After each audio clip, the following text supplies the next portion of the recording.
अस्सलाम वालेकुम। मैं हूं फैसल तारड़।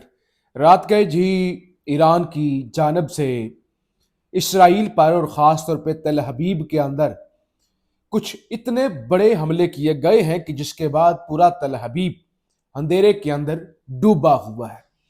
डोनाल्ड ट्रंप किस तरह से भागने की तैयारी कर रहा है और इस वक्त क्या इख्तलाफात हैं नेतन्याहू और ट्रंप के दरमियान, इस सवाल से भी बात करेंगे। लेकिन आज जो पाकिस्तान के अंदर एक खिताब हुआ, बल्कि अब रात गए शहबाज शरीफ साहब का, और लोगों को बेवकूफ़ बनाने की कोशिश की गई जो शहबाज शरीफ साहब ने ड्रामेबाजी की, उस पर सबसे पहले बात करेंगे। आपसे गुजारिश है इस यूट्यूब चैनल को ज़रूर सब्सक्राइब करें, वीडियो को लाइक करें, शेयर करें और फीडबैक ज़रूर दिया करें। देखिए जी, शहबाज शरीफ साहब का खिताब, उस खिताब से बेहतर है कि बंदा ना आकर बोले। अगर इस तरह का खिताब होना था, मतलब हर एक खबर में शहबाज शरीफ साहब आज कौम को एतमाद में लेंगे। शहबाज शरीफ साहब आज कौम से खिताब करेंगे, कौम को एतमाद में लेंगे। ठीक है जी, जो शख्स कौम को एतमाद में लेने के लिए गया वो खुद एतमाद में नहीं था, उसका खुद बेड़ा गर्क था। प्रॉम्प्टर की तरफ देख के, सामने देख के पढ़ रहे थे, बार बार कट थे, हर 10 सेकंड के बाद वीडियो के अंदर कट था। नजरें जो है वो पता नहीं किस तरफ थी, घूमी हुई थी, कोई रब्त ही नहीं था, और उन्होंने कौम को एतमाद में लेना था। फिर जो ऐलानात हुए कि 4 दिन का वर्किंग डे होगा, यानी जुम्मे की भी छुट्टी होगी, हफ्ते की भी, एतवार की भी, और इसी तरह से ऑनलाइन काम होगा, स्कूल कॉलेज यूनिवर्सिटियां जो है वो पंजाब के अंदर बंद रहेंगी, और कुछ 2 महीने की तनख्वाह नहीं लेंगे सफीर मशीर वगैरह, और जो आपके मिनिस्टर्स हैं और जिनकी तनख्वाह 3 लाख से ऊपर है, 2 दिन की उनकी सैलरी जो है वो कट की जाएगी। यानी होम्योपैथिक बातें। उस पर जियो न्यूज़ के शहजाद इकबाल साहब ने भी कहा कि ये सारी फजूल बातें हैं, यानी ये फजूल बातें हैं कि हम ये नहीं करेंगे और वे नहीं। चलें, 1 मिनट के लिए मान लेते हैं, बंदा कहता है चलो यार फजूल है या अच्छी है, कम अज कम कुछ सिंबॉलिकली कुछ ना कुछ किया तो है हुकूमत ने। तो ये हुकूमत को उस वक्त याद आया कि जब अवाम का कुछ उमर निकाल लिया।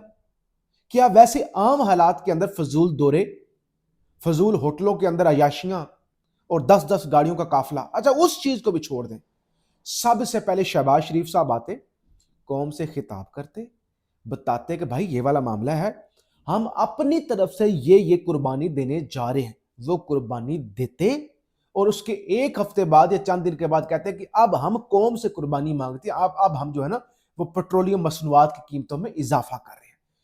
लोगों को चूमर निकाल दिया, दिहाड़ियां लगा ली, और उसके बाद जब तनकीद हुई तो अब हफ्ते बाद आके बता रहे हैं कि भाई ये हम करने जा रहे हैं, हम वो घरों से काम करेंगे, वो इधर छुट्टी दे देंगे, उसका 200 रुपया काट लेंगे, उसका 300 रुपया काट लेंगे। ठीक है, कोई बड़ा जहाज नहीं बेचेंगे, अपने कपड़े नहीं बेचेंगे। और साथ ही कहा कोशिश करेंगे अवाम पर बोझ ना पड़े, लेकिन कीमतों में चंद दिनों में फिर इजाफा नागुजीर है। लेकिन जब इजाफा नागुजीर है, फिर कैसे आप कोशिश करेंगे कीमत जो है वो अवाम पर बोझ ना बढ़े। कहते हैं कि दिल कह रहा था, दिल पहले भी जब मैंने वो बढ़ाया है ना, कीमत बढ़ाई है, तो मेरे दिल और दिमाग में कशमकश थी, हलचल थी, तूफान उठ रहे थे।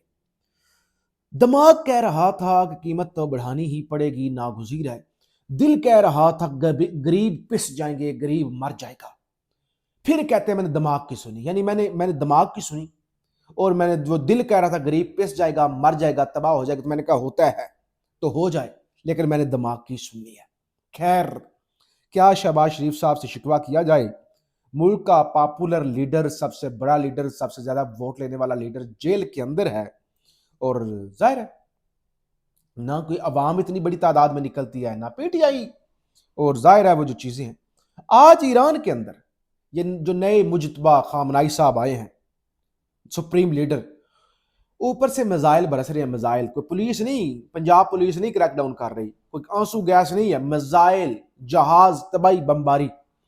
नीचे एक मैदान के अंदर, मैदान इनकलाब के अंदर हजारों नहीं लाखों लोग निकले हैं, लाखों लोग मुश्तबा खामनाई की सिर्फ तैनाती से उनके इंतखाब पर, उनके जब वो नॉमिनेशन उनकी हो गई, यानी अनाउंसमेंट हो गई, लाखों लोग सड़कों पर निकले। تو پھر اس طرح جب جو پھر قومیں گھروں میں بیٹھ کے باتیں کریں کہ وہ ایسا اس نے ایسا کر دیا، اس نے ایسا کر دیا، پھر ٹھیک ہے، ان کا یہی علاج ہے۔ اور دوسری طرف جناب تل حبیب میں مکمل بجلی بند ہونے کی اطلاعات آ رہی ہیں۔ ایران نے اسرائیل کے سب سے بڑے پاور اسٹیشن اروت رابین بدیرا اس کو نشانہ بنایا ہے، اور 2590 میگا واٹ بجلی پیدا کرنے کی یہ صلاحیت رکھتا تھا۔ تو ایران کی جانب سے ابھی اطلاعات یہ آ رہی ہیں اس کو اڑا دیا گیا، کیونکہ وہ پورے کیپٹل کو تل حبیب کو بجلی دے رہا تھا، تو اب پورے کا پورا شہر جو ہے وہ اندھیرے کے اندر ڈوبا ہوا ہے۔ عباس اراغچی کا بیان بھی سامنے آیا ہے، انہوں نے کہا آپریشن ایپک مسٹیک، یہ جو ایپک فریق کہہ رہے تھے نا، ایپک مسٹیک 9 دن بعد تیل کی قیمتیں دگنی ہو گئی ہیں، جبکہ تمام اشیاء کی قیمتیں آسمان چھو رہی ہیں۔ ہم جانتے ہیں کہ امریکہ ہمارے تیل اور نیوکلیر سائٹس کے خلاف سازش کر رہا ہے تاکہ مہنگائی کے بڑے جھٹکے کو روکنے کی کوشش کرے۔ ایران مکمل طور پر تیار ہے اور ہمارے پاس بھی بہت سارے حیرت انگیز۔ انہوں نے کہا اگر امریکہ کو لگتا ہے نا کہ وہ کچھ چھوٹی موٹی حرکتیں کر کے، اور وہ جو کہہ رہا تھا کہ نہیں بھائی ڈرنے کی ضرورت نہیں ہے، جو جہاز کھڑے ہوئے ہیں ابنائے حرمت سے باز نکلیں، ہم نے نیوی کو ختم کر دیا، ایران کی نیوی کو گھبرانے کی ضرورت نہیں ہے۔ انہوں نے کہا آئیں نا ذرا۔ اچھا، ساتھ ہی نتن یاہو اور اختلاف ہے ٹرمپ کے درمیان۔ خبر یہ ہے کہ یہ جو حملہ کیا گیا ایران کی وہ تیل کی ڈیپو پر، بڑے پر، تہران کے اندر، اب اس کے بعد ایران نے کہا بھائی اب ہمارا تیل نہیں بچے گا تو پھر کسی کا بھی نہیں بچے گا۔ اب تیل کی قیمتی آلریڈی دنیا میں 120 تک پہنچ رہی ہے، 100، اور یہ بڑھتے بڑھتے 150 اور 200 تک جانے کا خدشہ ہے۔ اور ڈونلڈ ٹرمپ پر سب سے زیادہ پریشر یہی ہے پوری دنیا سے کہ تم نے یہ ایک فضول جنگ جو تم جیت نہیں سکتے، اور تم تو کہہ رہے تھے کہ واشنگٹن کی منظوری کے بغیر کوئی سپریم لیڈر نہیں بنے گا، اگلوں نے بنا دیا، تم نے کیا کر لیا؟ یہ اور بات ہے۔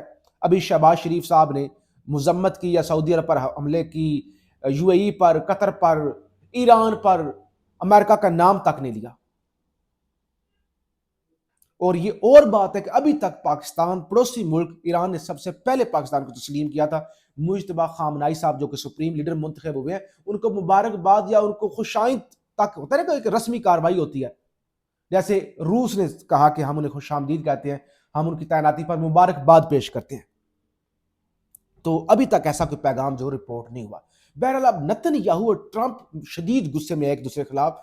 ٹرمپ کہتے ہیں کہ آپ نے کیوں ان کے تیل کی تنصیبات پر حملہ کیا؟ آپ کے حملے کا مطلب یہ ہے کہ وہ اب ہر کسی ملک کے تیل کی تنصیبات پر حملہ کریں گے، اور پوری دنیا جو ہے وہ مجھے ایک بھیڑیا سمجھے گی کہ جس نے پوری دنیا کی اکانومی کو تباہ کر دیا ہے۔ تو یہ اختلافات بھی موجود ہیں۔ پھر ابھی ایک بریکنگ نیوز یہ آئی ہے کہ بیک ڈور ڈونلڈ ٹرمپ جو ہے مختلف عرب ممالک کو یہ کہہ رہا ہے کہ اگر ایران مجھے سیف ایگزٹ دے، اگر مجھے کوئی اس طرح کا تاثر میں بنانے میں کامیاب ہو جاؤں کہ دیکھو ایران جو ہے وہ ون ون پوزیشن ہونا کہ دیکھو ڈونلڈ ٹرمپ جیت گیا، کوئی اس طرح کا نیوٹرل معاملہ بنے، تو وہ کہتے ہیں مجھے اگر سپیس ملے نا تو پھر میں پیچھے ہٹنے کے لیے تیار ہوں۔ یعنی ٹوٹل یہ جنگ ایک گلے کی ہڈی بن گئی ہے، اور پوری دنیا کے اخبارات لکھ رہے ہیں کہ یہ ٹرمپ یہ سمجھ رہا تھا کہ وہ وینزویلا ماڈل اپنائے گا، کہ تباہ کر کے شہید کر کے خامنائی کو، اور پچھلی لیڈرشپ کے اندر دراڑ ڈالے گا، لوگوں میں دراڑ ڈالے گا۔ لیکن عالمی ادارے یہ لکھ رہی ہے کہ وینزویلا ماڈل ایران کے اندر ناکام ہو گیا، وہ کامیاب نہیں ہوا، اور باقی ظاہر ان کے سارے لوگ ہی جو ہے وہ مارے جا رہے ہیں۔ بہرحال یہ صورتحال ہے، ایک تماشا جو ہے وہ لگا ہوا ہے۔ بجلی اس وقت جو ہے وہ بند ہے۔ کل بڑے اہم کیسز ہیں خان صاحب کے، اسلام آباد ہائی کورٹ کے اندر، کل پھر اڈیالہ جیل، ملاقاتوں کا دن، اس حوالے سے بھی کل کا دن بڑا اہم ہے۔ ہم کوشش کریں گے آپ کی ساری چیزوں پر، ریجنل معاملات، پھر آپ کے ملک کے اپنے اندرونی معاملات، ان پر رپورٹ کریں۔ فیڈ بیک ضرور دیجیے گا۔ پاکستان زندہ باد۔